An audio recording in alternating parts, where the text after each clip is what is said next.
I didn't realize favoritism could echo so loudly until my uncle cleared his throat and said my name like it was a warning.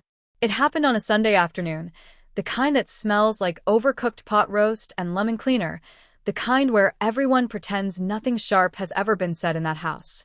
I was standing by the window, watching dust float through a blade of light, when Uncle Raymond's voice cut through the room, quiet, steady, and heavier than it had any right to be. He didn't raise it. He didn't need to. He just said my name, and something inside me tightened, like a knot I'd been carrying for years finally pulled at both ends. But that wasn't the beginning. It only felt like one because it was the moment the truth finally leaned forward and introduced itself. The real beginning came much earlier, in a house where love was measured, weighed, and quietly distributed, never evenly, never by need. Growing up, our house had a rhythm. My mother woke before the sun, humming hymns while the kettle screamed itself hoarse. My father's boots sat by the door like obedient dogs, always polished, always ready. And then there was my brother, Caleb, who took up space without ever apologizing for it. He was younger by 3 years, but he moved through the house like it belonged to him more than anyone else. I learned early how to be small. I learned to rinse my plate and stack it neatly while Caleb left his half-eaten breakfast on the table, milk turning warm and sour by noon. I learned to keep my grades tucked inside my backpack unless asked, while my parents taped Caleb's report cards to the fridge, even the bad ones, laughing them off as just a phase. Boys will be boys, my mother would say, brushing crumbs off the counter. He's got a big heart. He just needs time. Time, it seemed, was always his. Responsibility was always mine. If Caleb forgot his homework, the teacher was too strict. If I forgot mine once, my father's disappointment settled into the room like damp air. Not loud. Worse. Quiet. Measured.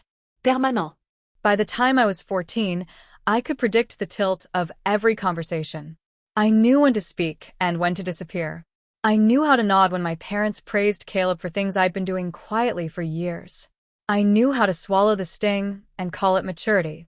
And I did. For a long time, I told myself that was love, learning to endure. By adulthood, the favoritism had hardened into something familiar, like an old ache you stop mentioning because everyone's tired of hearing about it. Caleb drifted from job to job, always with an explanation, always with a safety net. He borrowed money that never came back. He crashed cars that were quietly replaced. He moved back home twice, then 3 times, each return greeted with concern and casseroles. I, on the other hand, learned how to stand on my own without leaning too hard on anyone.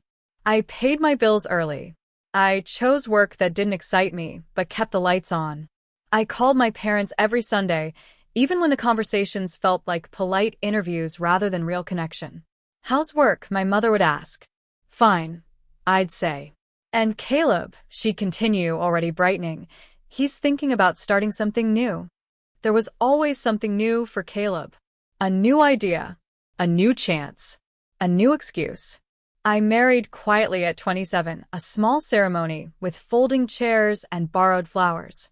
My parents came, of course, but my mother spent most of the reception worrying aloud about whether Caleb felt left out by all the attention. I remember standing there in my wedding dress, watching her adjust his tie, thinking how strange it was to feel invisible on a day meant to anchor you to the world.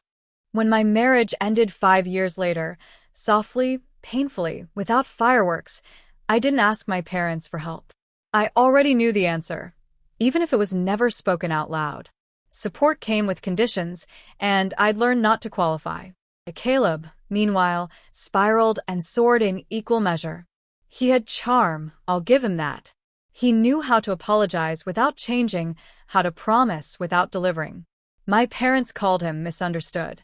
Uncle Raymond called him lucky. Uncle Raymond was my father's older brother, a man who spoke less than he observed. He'd been a fixture in our lives growing up, showing up with thoughtful gifts and an uncanny ability to see what was really happening in a room. He never took sides publicly, but he watched. Always watched. Years passed. My parents aged into softer versions of themselves. My father's hands shook when he poured his coffee. My mother forgot words mid-sentence and laughed it off. And still, the pattern held. Caleb needed help. Caleb needed patience. Caleb needed understanding. I needed to be understanding too. The Sunday it all came to a head started like any other. I brought a pie from the bakery down the street, the one with too much sugar and a flaky crust that left crumbs everywhere. My mother hugged me tightly, her perfume faint and familiar. My father smiled from his chair. Caleb arrived late, empty-handed, and everyone pretended not to notice. We sat around the dining table, the same one where I'd learned to eat quietly as a child. Conversation skimmed the surface. Weather, traffic, a neighbor's new fence. Caleb talked about a business idea he was close to launching. My parents leaned in, hopeful, eager. I felt that old tightening in my chest, the one I told myself I'd outgrown. After dinner, as plates were cleared and the room settled into that tired, post-meal lull, Uncle Raymond asked me to help him carry something out to his car. His voice was casual, but his eyes held mine a beat longer than necessary. Outside, the air was cool and honest. He didn't open the trunk. He just stood there, hands in his pockets, looking at the house like it was a photograph from another life. "You know," he said slowly, "there are things families don't talk about because they're afraid of what will break if they do." I waited. I'd learned how. He turned to me then, really looked at me, and said, "I think it's time you knew why your parents have always treated you and your brother so differently." The words landed gently, but the ground beneath them shifted. I didn't answer right away. Somewhere behind us, a door opened. Laughter spilled out. Life continuing. Uncle Raymond took a breath, like a man stepping into deep water. And that was when I understood that whatever he was about to say wasn't just about the past. It was about everything.